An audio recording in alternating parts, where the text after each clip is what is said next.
હું 7 દિવસ પહેલા અમે મારા બધા ભાઈઓ ભત્રીજો બધાએ લગભગ 100 જણાને મિટિંગ કરી હતી. ત્યારે કંપનીના અધિકારી પોલીસ સાથે મિટિંગ કરીને ગયો અને મિટિંગમાં થોડીક માંગણી બેયની સંતોષકારક ન થઈ, એટલે એ મિટિંગ માન્ય ન રાખ્યું અને હું બીજે દી બોમ્બે ગયો. 3 દી બોમ્બે સારવાર માટે.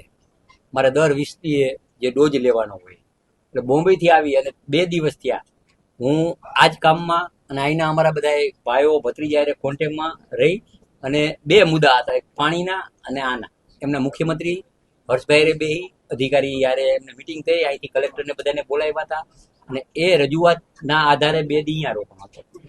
અને આ 6ઠા દીએ હું આજે અહીંયા આવ્યો અને એ મારું ગામ છે, એમનો ઉકળાટ હોય એના હું ભેગો હોય.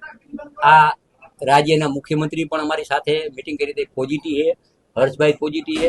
અને જરૂર પડે તો અમે કેન્દ્રમાં અમારા ભાઈ શ્રી અમારા નરેન્દ્રભાઈ વડાપ્રધાન એમને પણ અમે રજૂઆત કરી અને કઈ રીતે ખેડૂતનો પ્રશ્ન હલ થાય એના માટે અમારી પૂરેપૂરી તૈયારી.